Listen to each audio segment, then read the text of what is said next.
daughter, so I just know how lucky you guys are to have her as a bat shirut. What? No prejudice whatsoever. The truth is, I'm very objective when it comes to my kids. but first of all, Mazal Tov. I understand this is the last year of this year, so Mazal Tov. Really, it's a wonderful thing to have a community Beit Midrash. Is really, really wonderful to come, to learn, to be together. I believe that every shul, every community must have something like this. It helps. It helps the community. It helps people personally. It gives a place to learn Torah and to meet people. So, mamash, kol hakavod to all those who are matmidim. Yep. What do I press here? I just press record. Oh, okay. Yeah, I have a red button. No, do you see the numbers going up? I don't see anything. It's completely blank. Wait. Yeah. Excellent. Okay, so now everything is being recorded, so don't say what you said before, okay? Right, Tov. So, Buchim Hashavim, Baruch Hashem, I'm very happy to be here at Torah Mitzion. Today's topic is not, it's not a halachic topic, it's a question, the danger of being right when a justified struggle threatens the home. We're just started the 9 days, and it's a period where our historical memory collides with our present reality, right? A lot of us feel that we're living in times that are both miraculous. Many nisim are happening to us every single day, Baruch Hashem. But at the same time, we can't escape the notion where we're not there yet. We're not complete. We don't have a complete Geula. And we can't just speak today of the destruction historically of the Beit HaMikdash just as archaeology. And also, we can't just, this is important, we can't speak of Sinat Chinam the way the Gemara speaks of Sinat Chinam. If you all recall the famous story with Kamta and Bar Kamta, which is basically, if I would narrow it down to really one sentence, it's, please leave, you weren't invited. I mean, that's the Sinat Chinam that Chazal talks about. And today, we live in a different situation where the challenges of our generation, I think, is much deeper because we have real pain. It's not just a question of, Hachnasat Orchim, where Chazal are sitting there and they see some wrongdoing and they just, they let it go. There are families sending their loved ones to Miluim. I myself right now have my son-in-law in Miluim in Syria. Time and again, he did many, he stopped counting how many days he served. My son, Be'ezrat Hashem, Eshar, is finishing his second year at Gush. He'll be enlisting to Shiryon, Be'ezrat Hashem, in the beginning of August. And there's this genuine, agonizing debate. Shiryon. They changed their mind. Shiryon? He said Kush. I don't know. But there's this debate of our mutual responsibility and equality in sharing the burden of survival. And I say survival because really, that's what we're talking about, right? If it wasn't for our brave soldiers, we wouldn't be here. So the hardest question, I think, that we need to ask ourselves, the Chodesh Av, is not what to do about baseless hatred, sinat chinam, right? The terrifying question, I think, is what do we do? What do we do when our anger feels completely justified? It's justified. We have anger. I don't want to say hatred, but a lot of us feel it's not fair. I can tell you that my older brother, a certain point of time, in the last 2 years, he had 4 of his kids in the army at the same time. One of them, my nephew, didn't see his brand new daughter for 3 months. While at the same time, you have all these guys, enjoying life.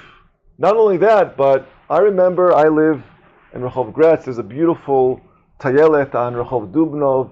And I was walking to shul one day and I saw a nice group of family, from from yeshiva background, enjoying life with their kids, having fun, going back to their kollel later on, but oblivious to what's going on in the country when it comes to the families, the miluim families. Yeah, exactly. So the question is, of today's shir, is how do we conduct an existential moral struggle without allowing our own sense of justice to burn down the house, to bring back the reasons for Churban Beit HaMikdash. We have, in my opinion, we have already built the Beit HaMikdash HaShlishi. Maybe not the structure and Har HaBayit, but we definitely have a situation where we have a Medina, a country that is greater, I think, than in any other period of our life, Jewish life. So Chazal, they reveal a terrifying truth.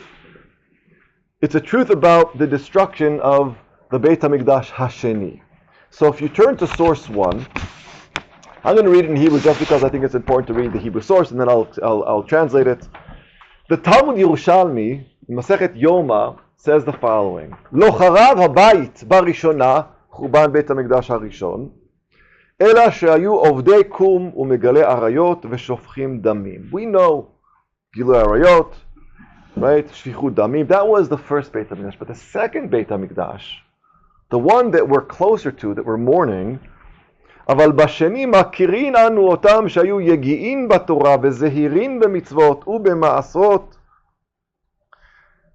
הייתה בהם הכל, אלא שהיו אוהבין את הממון ושונאים אלו לאלו שנאת חינם, וקשה היא שנאת חינם שישקולה כנגד עבודת אלילים וגילוי עריות ושפיכות דמים. The Jerusalem Talmud, Yerushalmi, basically says that the people of Beit HaMikdash HaSheni, they labored in Torah. They were tremendous Gdolim. They labored in Torah more than us, a lot more than us. They were Gdolim.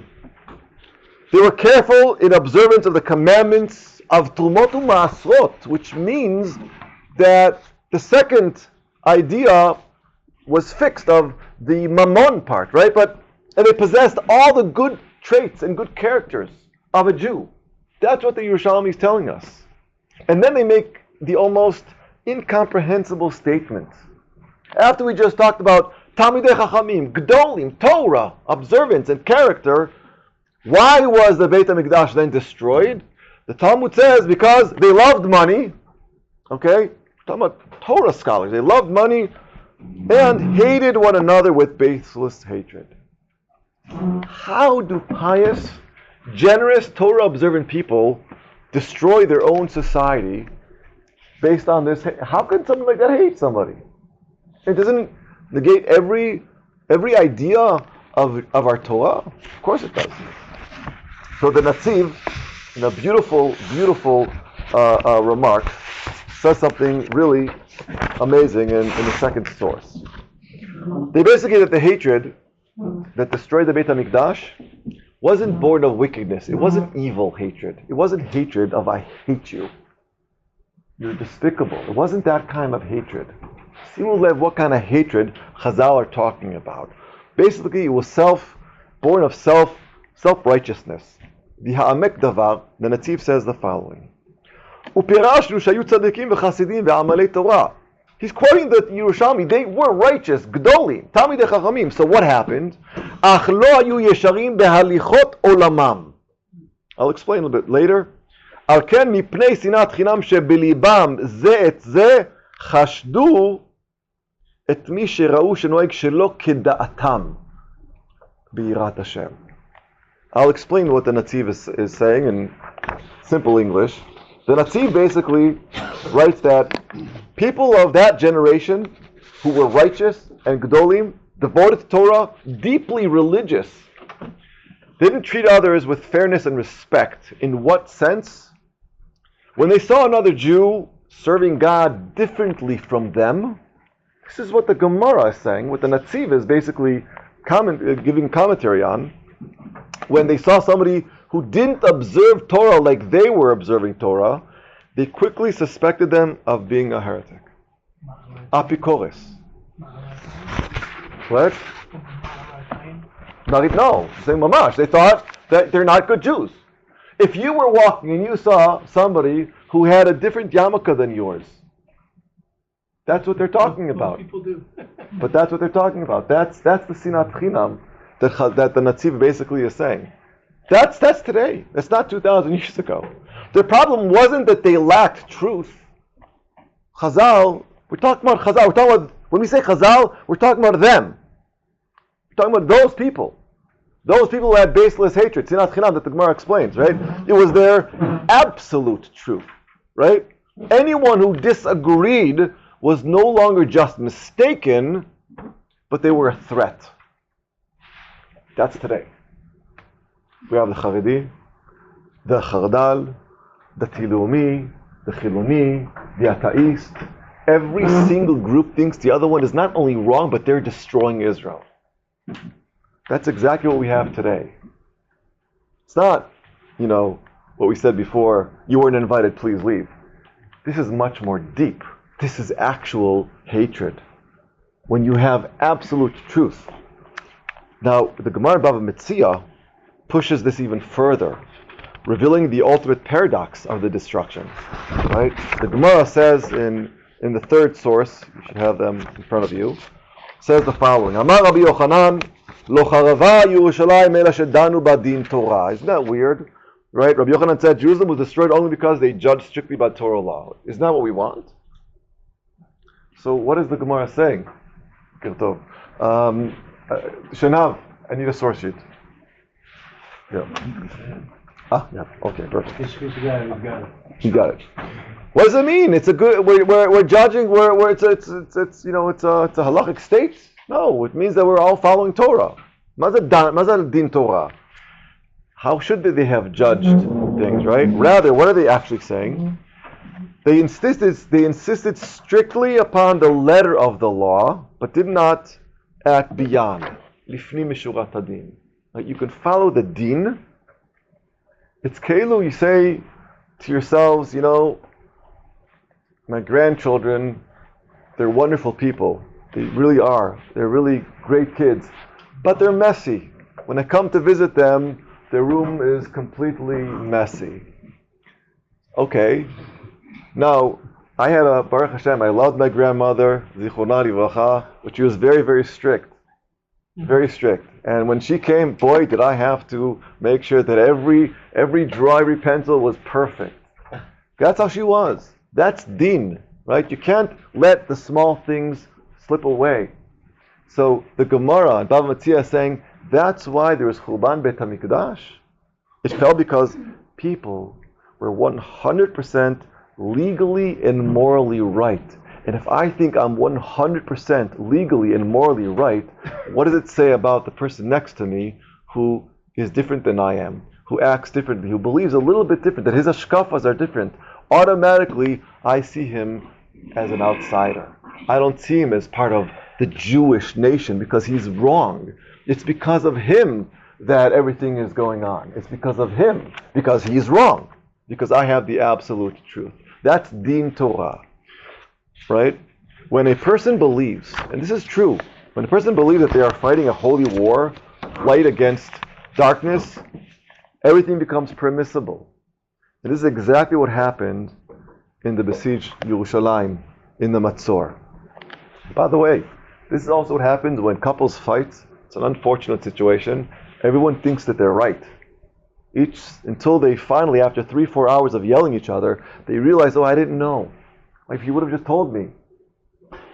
Why did she have to tell him? Why couldn't he just accept the fact that she has a different truth? That's what usually happens. When you come home and you think that you're the only one who's tired, because you had a long day, and you worked very hard, and you come home and nothing is set, and your wife is exhausted, sitting down reading a book, and you start getting upset, like, I don't understand, without realizing maybe she had a hard day too.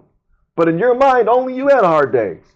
And that's where it comes. If you would just open your mind to say, wait, there's another human being here who had another day different than mine that was hard, you realize, okay, wait a minute, we need to compromise. But if you think you're only right, that's din Torah. So what happened prior, right before Churban Beit HaMikdash HaSheni? So look at what the fourth source says. The Gemara in Gittin says the following: Havu bahanu talta tirei, nakdimon ben gurion, uben kalba savua, uben tzitzit hakeset. I'm going to read the Hebrew, birshutchem, and then I'll translate. Havu lo lemezan 21 shata. Havu bahanu biryoni. אמרו לו רבנן, ניפוק ונביד שלמה בהדיו, לא שבקינו. אמרו לו ניפוק ונביד קרבה בהדיו, אמרו לו רבנן, לא מסתייע בלתה. קמו, קנינו להנו, אמבירי דחיתי וסערי, והוא כפן, והווה כפנה. It's Aramaic, but I'll explain. There were three wealthy men, millionaires, billionaires, who lived in Yerushalayim. Now, don't forget that the Romans basically surrounded Yerushalayim and didn't let anybody in and let anybody out. They wanted to suffocate us. But according to the Gemara, we could have lasted for 21 years. These three wealthy guys basically had warehouses of food that lasted them for 21 years. Basically, we would have survived. The Romans would have gone home. They would have had their own fights back in wherever they came from. You know, the different powers that be, each one would fight to become the leader. They would leave, we would survive. 21 years. All we had to do is stay put, enjoy ourselves, learn Torah, be good, and that's it. But the Rabbanim, Chazal, same Chazal people we just talked about, they wanted to leave the city and make peace with the Romans. They said, look, we can't, we want to see Eretz Yisrael, we want to leave. We're not going to stay cooped up here for 21 years. We have Tiyulim to do. We want to go to the Golan. We want to see, we want to go to the Chatzmani. We want to go to Tel Aviv. We want to go to the mall. We don't want to stay cooped up here. So they said, let's just make peace. Let's just make peace with them. Because we can't do anything. They can't do anything. Poor soldiers. They're there away from their families. But what happened was that there were these zealots, biryonim, these bullies. And these biryonim wouldn't let them leave. Said, you can't leave. And they would really guard the doors. They wouldn't let them leave. And what happened was that these biryonim said, how do I keep the Chachamim from creating a peace treaty? Said, we have a great idea. Let's burn down all the food. And that's what they went to. It's a great idea. They went ahead and they went to the stores of wheat and barley, and they basically burnt everything down, causing a terrible famine. Now, why did they burn down the food? Right? They didn't want to ruin Jerusalem. Right? They didn't want Yerushalayim to fall. They weren't doing anything against anybody. They weren't against anybody specific. They just thought that this is the way to save the city. They thought this is the proper way. If we burn down the city, you will force Chachamim to realize that the only way to win is to fight, and that's what they did. So they weren't against each other. They just thought that they're the only ones who are right, and they were willing to do anything and everything in order to protect their opinion. They wanted to force everyone to keep fighting with no surrender and no compromise. That's believing that you're 100% right. There's not even an inkling of options other than my opinion. They were convinced they would win. And because of that, what did they do? Their pursuit to absolute victory, they burned every resources that were required for survival. And because of that, many, many, many Jews, thousands and thousands of Jews were killed, died because of that. Right? He's already the storehouse on other people. Yeah, the bullies completely, they just thought that this was the right thing to do, because when you believe that you're 100% right, everything is okay. Pikuach nefesh, that's what we always say. Pikuach nefesh, everything's okay. That's what they thought. But they didn't realize, wait, there's another group of people who think differently from me, and they have their own hashkafa, their own opinions, their own ideas, based with an entire understanding of life, but they didn't care. And because of that, they caused a tremendous famine and basically killing thousands of people. I'm not quite sure I understand. In the first comment that you said, you seem to indicate that it was the rabbis that were the problem, that they were steeped in Torah, that they were synaptic. And now you seem to be saying that the rabbis were the goodies, and they wanted to make peace, and it was this other group, of course. It's not about what they did do, it's about what they didn't do. They didn't accept the fact that there's another group that has different opinions than them. That's the problem. Each one was basically barricading in their own opinions. So you had two groups. Nobody was willing to let go, and that's why there was a clash. Right? The bullies decided to burn every possible resource, and Chazal, well, they said that they're only right. Anybody who doesn't think like them, basically, is not really part of the Jewish nation. Right? That's the Sinat Chinam they're talking about, and that's what caused the continuation of the story with the boar, etc. Whatever happened there. So this brings us. They wanted to bring the korban of the emperor, right? Yeah. And, but the stem of that is not. Who said, no, you can't do this because it has a slight moment and you can't do anything about it, and that's.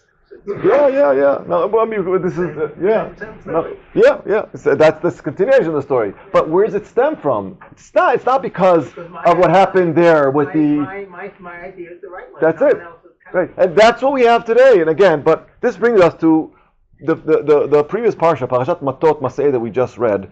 It talks about the laws of Nidarim, Shvot and Nidarim, right? Vows and oaths. It's not an easy parsha to understand. Most people, when they read it, they have no clue what they're saying. What's the difference between a konam, a charam, a shvuah, Nidarim. So if you look at source number 5, just kind of to give us some background, it says the following: Ish ki dor neder l'Adonai, o yishava shvuah le'esor isar al nafsho, lo yachel devaro, kechol hayotze mipiv ya'aseh. Just loosely translating, a human, a man, right, Ish, who makes a vow to HaKadosh Baruch Hu. A vow is basically a promise, right? And you use a certain language in order to create a vow. Or he takes an oath. We'll explain what a vow versus an oath is. That's very, very important. That places a prohibition upon himself. He shall not profane his word. He must do everything that comes from his mouth. Because that's what it means when you make a promise. You have to follow through. If you make a promise, you don't follow through, you didn't make a promise, right? It's called not being truthful. So at first glance, this whole idea is about keeping promises. But Rashi, Rabbi Shlomo Yitzchaki, I think one of the greatest Jews that ever lived, he brings a perush and he says, what does the word lo yachel devaro mean? It's in the next source. He says, he shall not make his word chulin. Lo yaseh dvarav chulin. What does it mean? He must not make his words profane and ordinary. Words, as we all know, they don't just describe a reality. Words create reality. That's the power of words. It's not just what comes out of your mouth, what it does, right? Halacha, by the way, also makes a profound psychological distinction, as we know, and we'll see that now, between a oath and a neder. There's a shvuah and a neder. What's the difference? I mean, obviously there's a difference if the scripture, Torah, the Mikra, uses both concepts. What's a vow versus an oath? So we can learn a lot from understanding the differences between things in our Torah. Look at source 7. I want to go through this idea.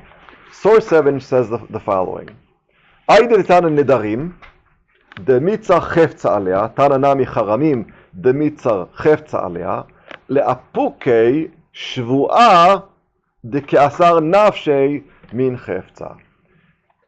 An oath, a shvuah, creates an obligation upon the person. Call it isur gavra. Gavra means the person himself. The isur is on me, right? A person says, for instance, you can say, I swear I will not eat this loaf. So the prohibition now is on me. The loaf is the same loaf. This is just a loaf. Isur gavra means I now can't eat this loaf. That is what a shvuah is, okay? The loaf remains ordinary, and what basically happens is now the obligation or the prohibition is on me, right? On the person.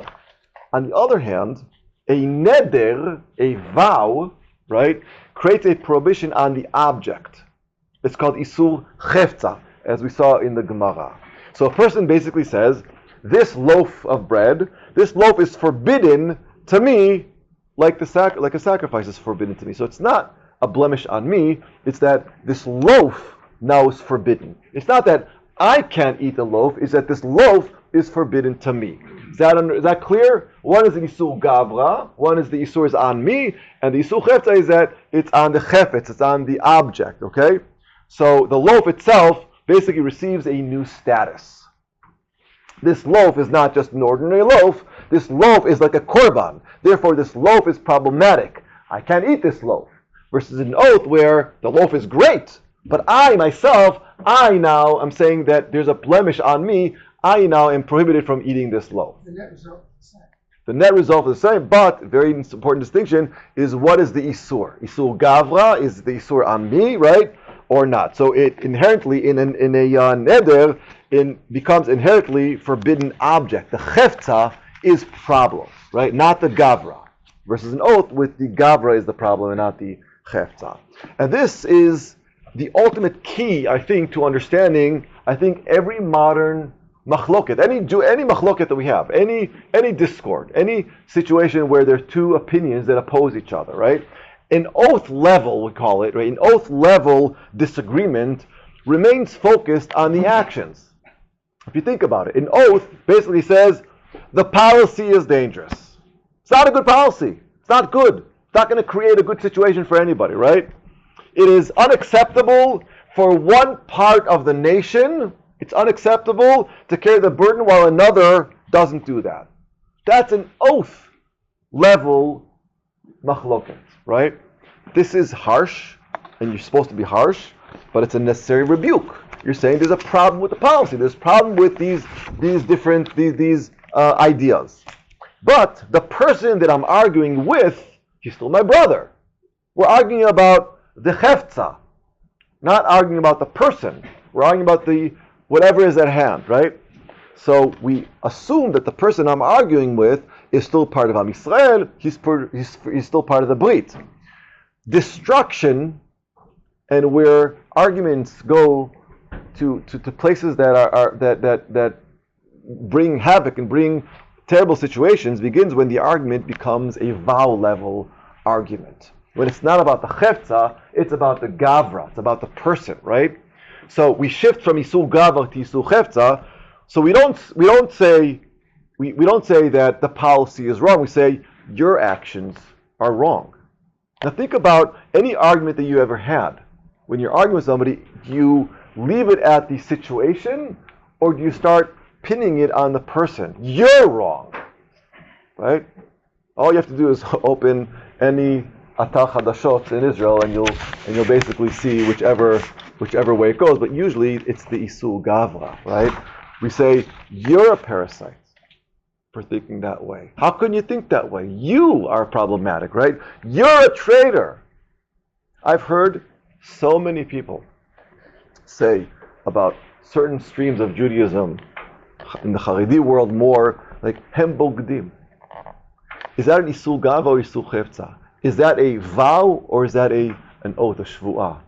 It's you're taking the person and you're creating a problem with the person, not with his hashkafot, not with his ideals, not with what he believes, but the person himself, right? We take a living, complex human being. We're all complex. We all have different ideas, right? And we turn them into inherently forbidden objects. We turn them into a chefetz. And then all of a sudden, they're the goal, they're the aim, they're the problem, right? We cancel them. If we consider the policy to be problematic, then a person who agrees with that policy, then that person becomes problematic, according to certain views. So let me ask you, One to the other. I'll ask you, I'll put it in the simple terms. If you have a neighbor called Ruvain. He was right in the middle. You live on the left and somebody else lives on the right. Right? You like Ruvain. You like him. Shimon doesn't like Ruvain. Do you now not like Shimon? That's what we're talking about. Just because the policy is problematic, it doesn't mean that the person who believes in the policy is problematic. That's the Isur Chefza. Isur Gavra is, you are problematic because you like Shimon. But you become problematic, it's your de'ot, opinion. We all have opinions, and they change, they fluctuate. It doesn't mean that there's something inherently wrong with the human being. Right? That's what we're talking about. That's the problem. Position of moral equivalence. And if you're trying to learn lessons from here, there is no moral equivalent on the same point of that believing your son-in-law or not very sure. There's no moral equivalent. And there's a high correlation between those who support a certain side of the policy and regress. Right? So I find it fascinating, right? But I'm not sure it's instructive. So, if we try to find let's find another sentence that would make it a little more clear, right? Even within the army, I served in 1995, 1996, and when I did serve, it was all about khir. You have to be a kravi chayal. Anybody that wasn't kravi, he wasn't a real soldier. We joked about it, but we didn't really joke about it. We actually believed it. So much so that the army decided to give more money to kravi and less money to those who are not kravi. And what happened was, it became a situation where if you weren't kravi, you were second tier. But if you would stop to ask, wait a minute, medically he just can't do kravi. But that's not what was going through our minds. We didn't say, poor guy, he would love to do kravi, his quality is kravi, but he can't medically, so therefore he is not kravi, he is a jobnik. But the problem is that he was looked upon differently. That is gavra. I basically said that there's something wrong with this person. There was nothing wrong with him. He just couldn't serve in the army the way I did because of a medical problem. That means he's second rate. He might be smarter than I am. He might be more successful than I am. He might be a better Jew than I am. But automatically I turned him into a chefetz and I said, because you are serving as a jobnik, you're second tier. So when we talk about the chefetz, when we talk about aiming towards the person and not the thoughts, that's already a problem. Isn't it similar to Chata'im v'chotim? Yeah, there's another drasha that says exactly, you're supposed to hate the chet sheba'adam velo ba'adam atzmo. Exactly, bidyuk, that's exactly right, exactly. So let's go beyond that. Not to cancel the person, we could cancel the hashkafa, the ideas. I might be able to say, for instance, I have a lot of Haredi family in my family, and it's very easy for me to say, look, I think you're wrong, but I love you. Isn't that what we should do with everybody that we disagree with? I think you're wrong, but I love you. Why can't we do that with people who are not family? Because what we do automatically, we go to the gavra. We say, it's not that you're wrong, I love you, it's that you're wrong and I hate you.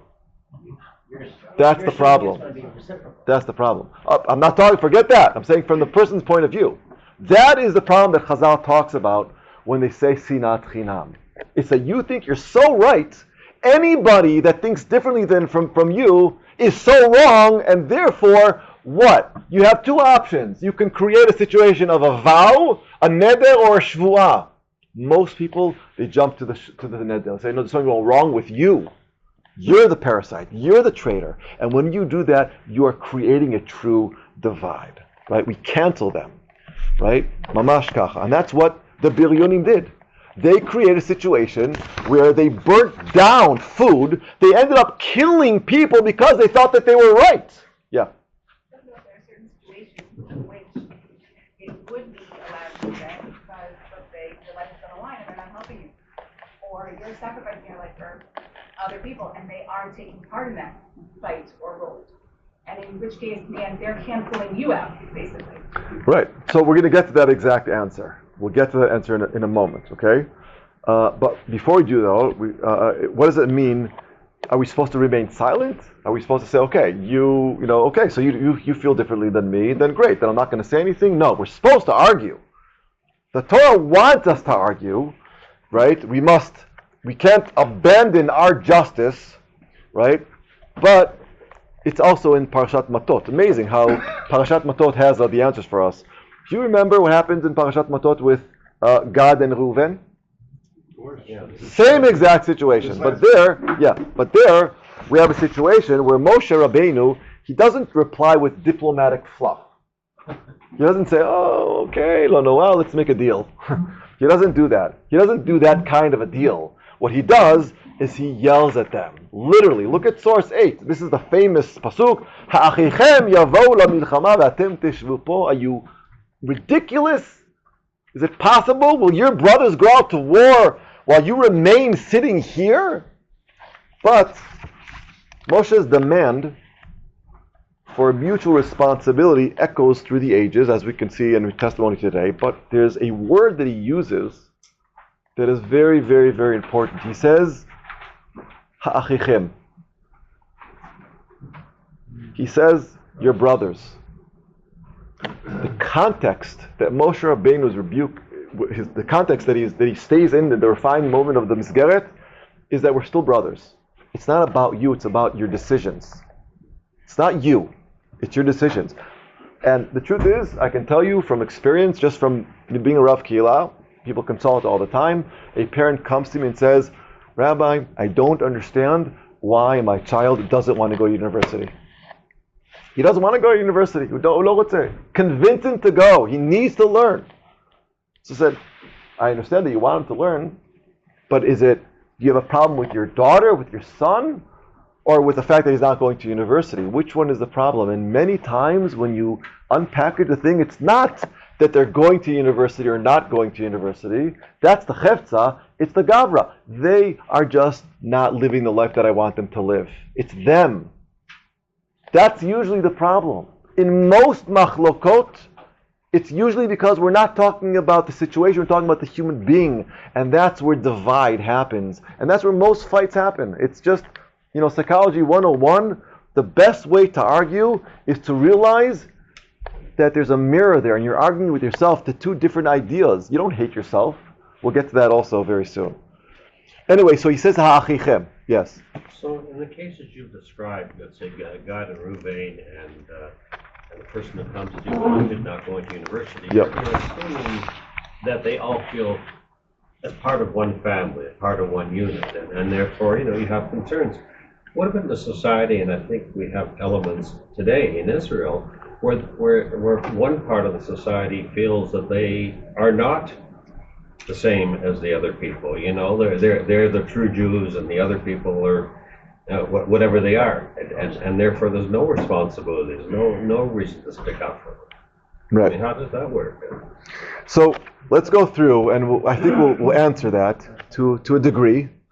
Obviously, this is a real struggle, and that's why I brought it, because a lot of us feel that we don't have sinat now. We have real, legitimate questions of how to live in a country where this divide exists. But the question is, how do we find, what solutions are there? Which I believe we can get to some of them.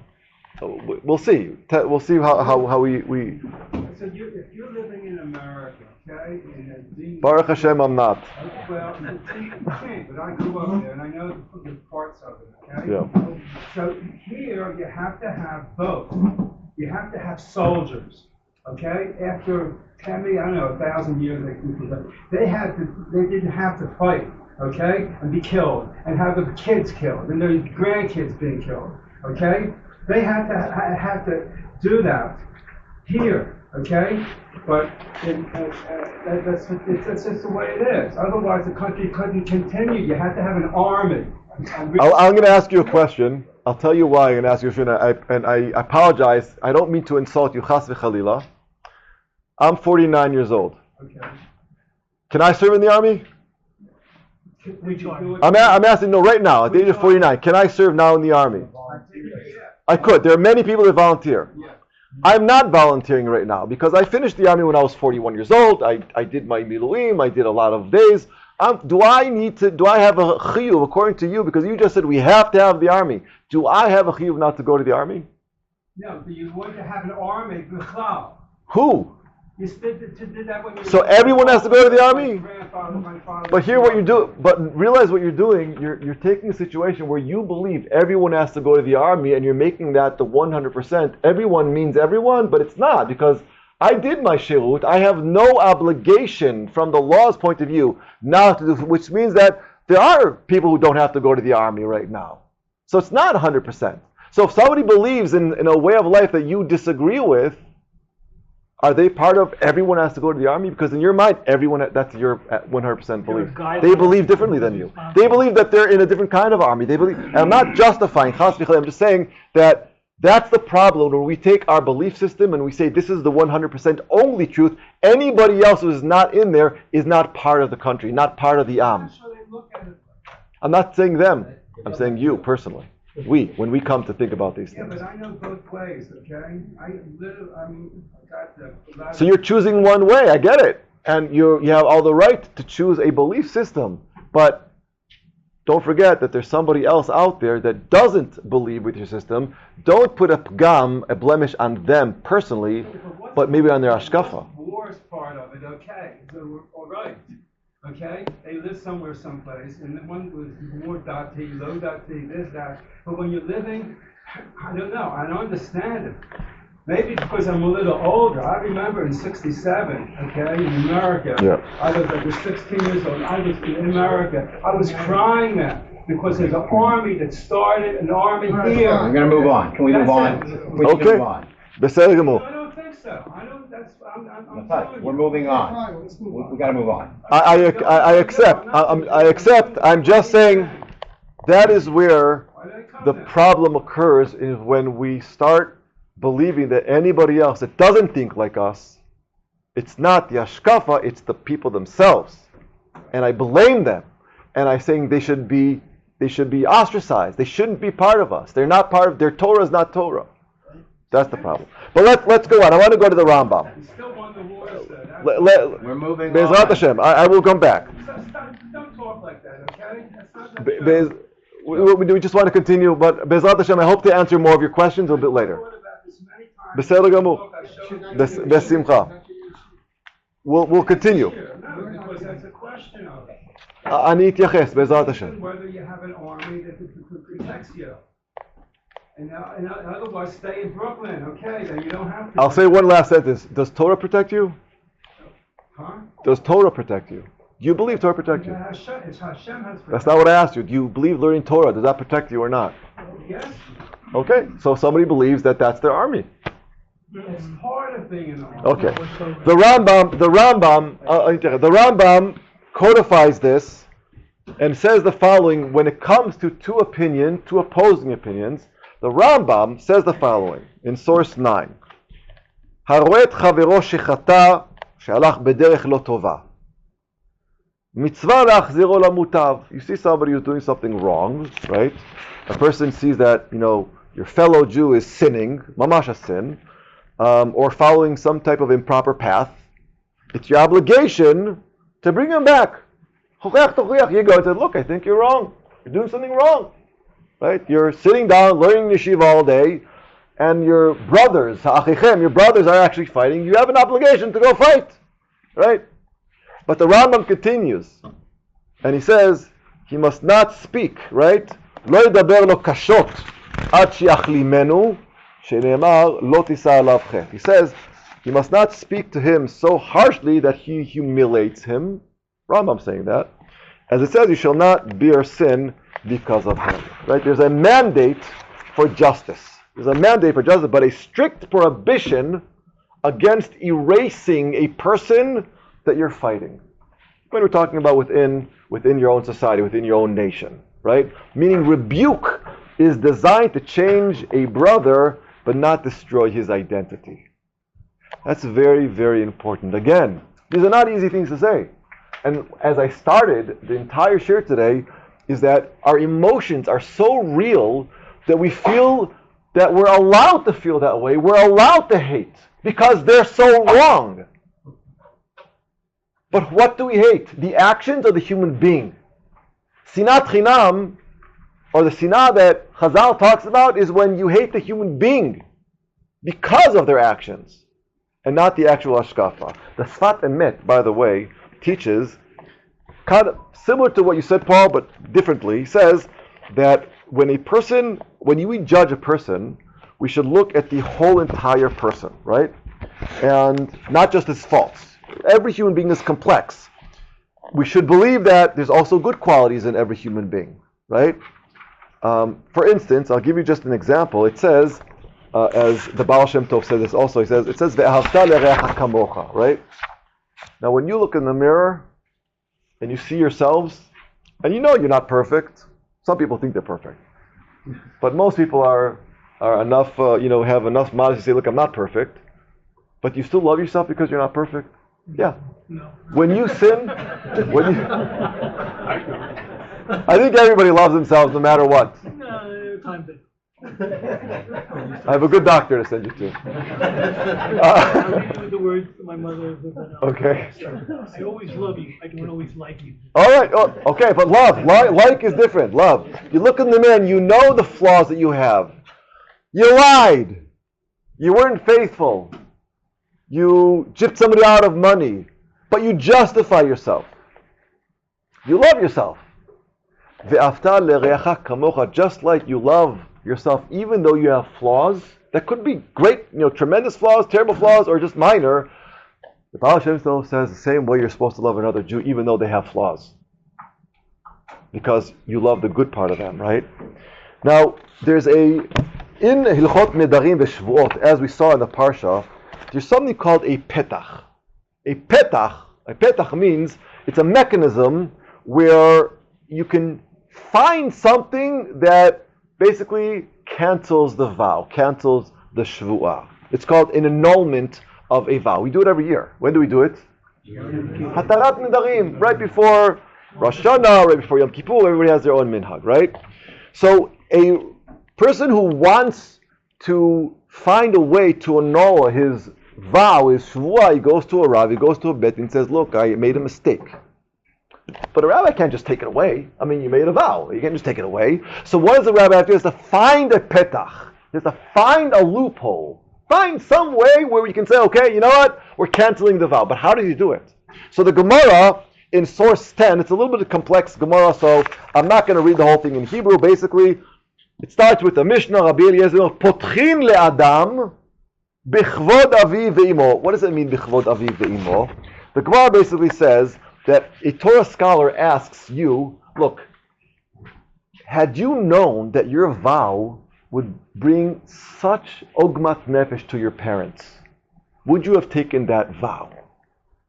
Meaning, they start like, from the get-go, what is the root of your vow? It's not about the vow itself. It's like, is there any way that something could have happened and you wouldn't have taken that vow, right? Had you known that there would be consequences. Because when you take a vow, you believe in your whole heart that that's what you're going to do. You say, I promise I'm going to be better. You really want to be better. Okay, but that's a simple vow. But let's say, I promise to give my friend 10,000 shekels. Now, if you know that he's going to take that 10,000 shekels and buy drugs with it, would you want to give him those 10,000 shekels? The answer is no. You wouldn't have given him 10,000 shekels. So that's a petach. But he could be claimed to be crazy to agree to do it, so then he's not culpable in any case. Yeah, no, yes, but so the petach is to find the right kind of petach, to find the exact place where we can nullify the vow, and therefore we can take it back and nullify the whole idea. Okay, so for instance, like the Gemara says, if you knew that it would ruin your family, would you still do it? If the answer is yes, then the Rav can't annul your vow.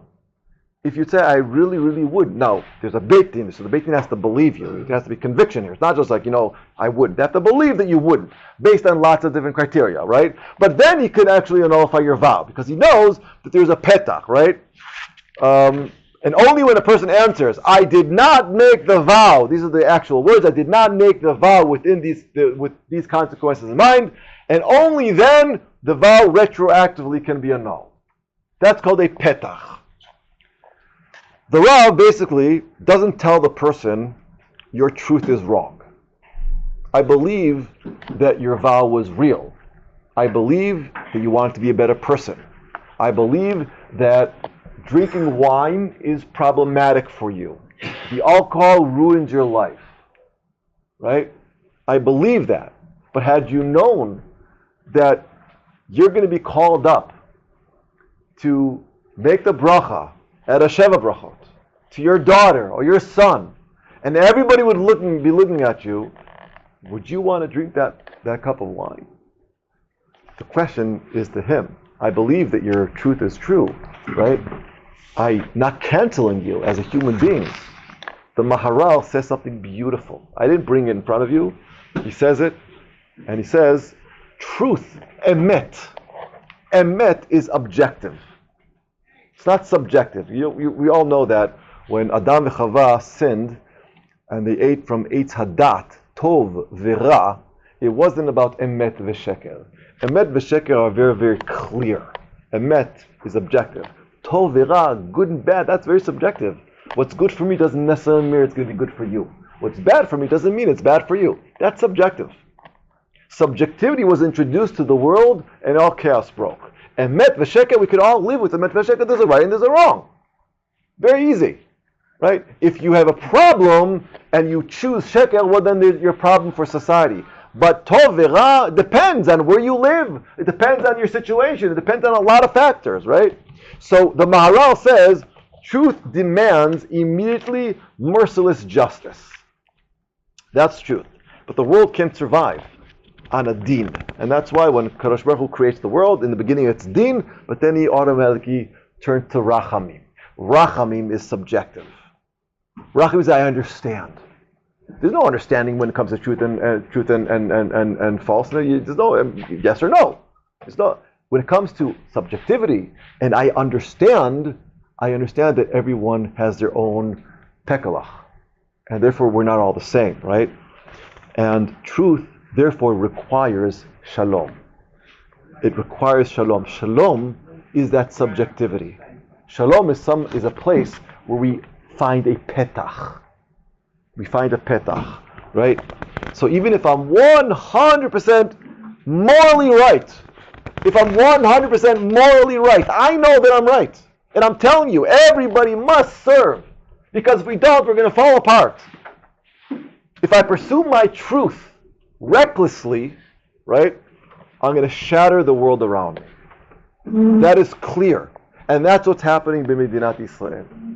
Everyone is sure 100% truthfully that they and only they are right. But it transpires a situation where you're hurting a lot of other people. You're hurting hundreds of thousands of people, if not more. The people of the second temple, the Beit HaMikdash Hasheni, they were nedarim, anshay neder. Right? They had absolute truth, but they couldn't find an opening.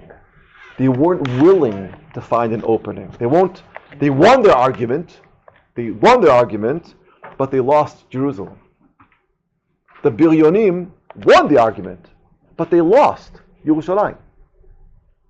And the other way around goes as well. Chazal might have succeeded because Rabban Yochanan ben Zakkai left the walls and he created Yavne, but he lost hundreds of thousands of Jews who later on went away from Judaism and became, Christians, etc., etc., etc. There's always going to be the other part that you're going to lose when you follow 100% your purity, right? So we're all in the same boat. That's the inyan. Medinat Israel is one big, large boat. What happens when there's a hole in the boat? What happens when there's a hole and water starts to seep in? The boat's going to drown. So what do we all do? We all have to go, we have to seal the hole, right? That's what we say. We must demand that every single person start helping out and bail out and fix the boat. That's what Moshe Rabbeinu says. Ha'achichem. We're all brothers. Everyone must help. But does that mean everybody has to put their finger on the hole? No. Some people put their finger on the hole, and some people go to the other side in order to make sure that it's balanced. And some people take buckets of water and they start, hauling the water from the boat. Everyone does something. But then there's that one guy that says, the only thing that has to be done is we need to clog the hole. I don't care about anything else. This is what has to be done. Anybody who doesn't do that, I'm going to throw him off the boat. I'm going to throw him off the boat. Because he's not doing what I believe has to be done. That is the problem of believing in one truth. Even if you're right. Yeah, you're right. The hole has to be clogged. We got to seal the hole. You're right.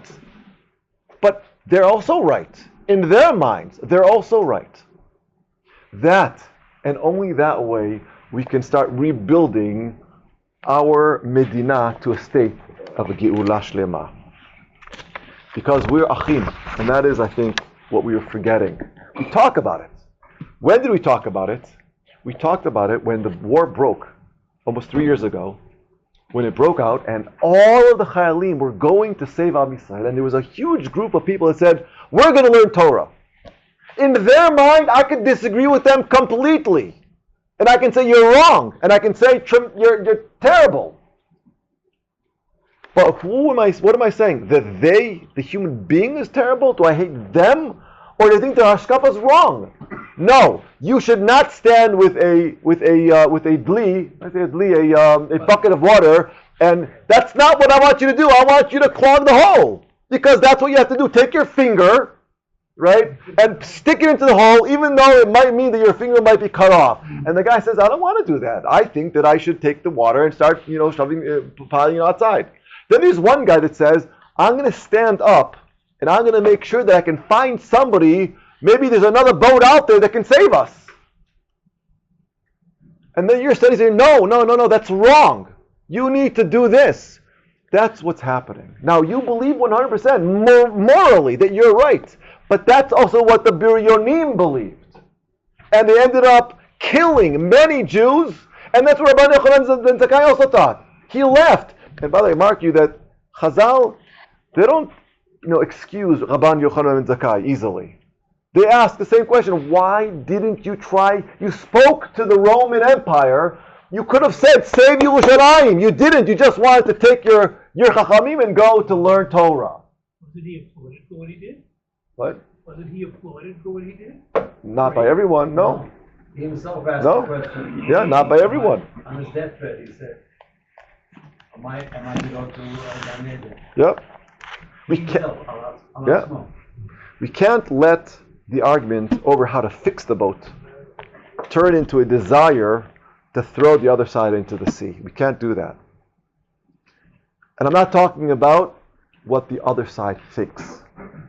Because if we live our lives, I will do A if B does what they're supposed to do, well then we're right back at square one. I have an obligation to do what I believe is right to do, and this is what I believe we must do. This is an ultimate test of Chodesh Av. This is the test of Chodesh Av. We must learn to speak our truth without making our truth into an idol. We can't make our truth into a god. That anybody doesn't agree with this, I'm going to throw them out of the boat. We must fight for justice. There's no doubt that, if we go to the question of at hand, we must, demonstrate and go to, Chavrei Knesset and try to find laws that will force the other people to do the army. Don't give them money, whatever it is, right? We have an obligation to do that. But at no point can we turn it into a neder, turn it into a isur gavra, where they are the problem, without turning our brothers into forbidden objects.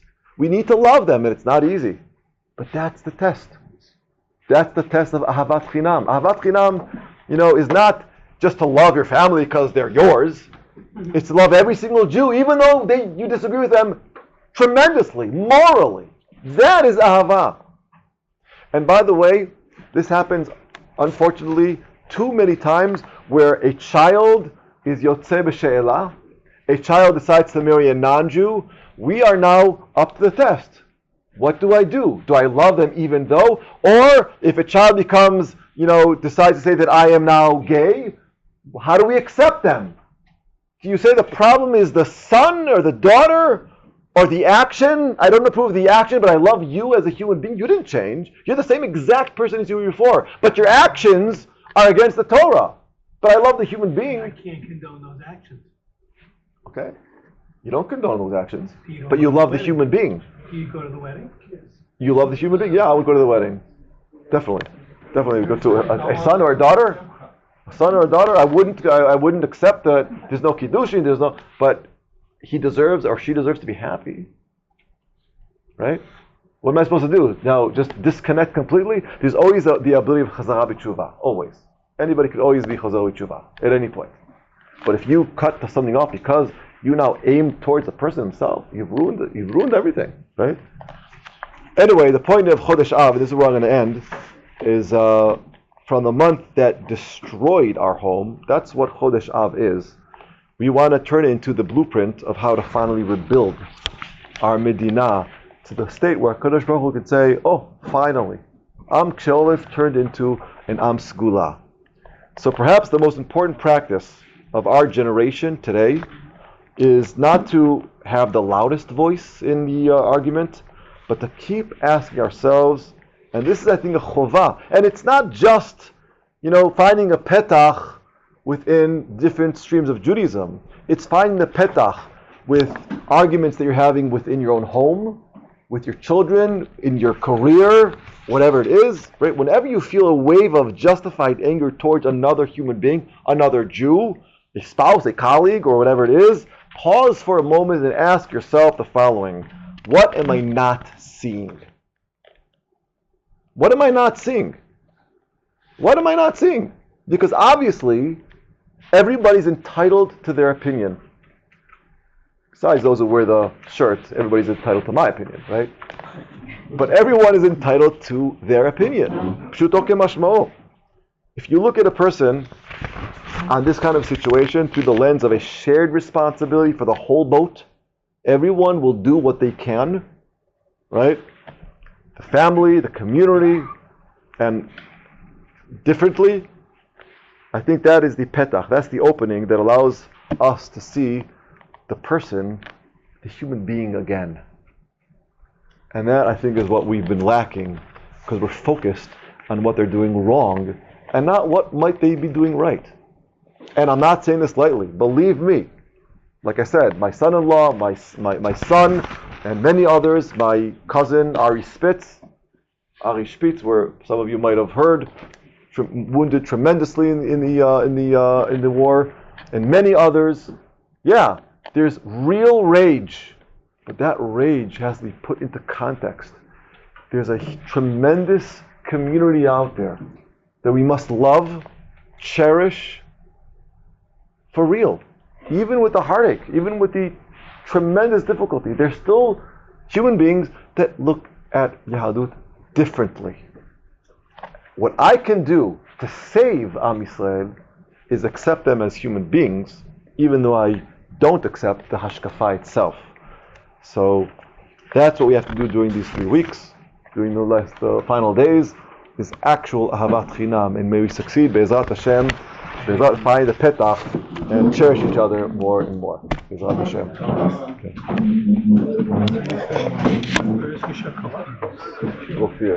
Let me just how I do this here. Here, I don't want to stop it. I don't want to.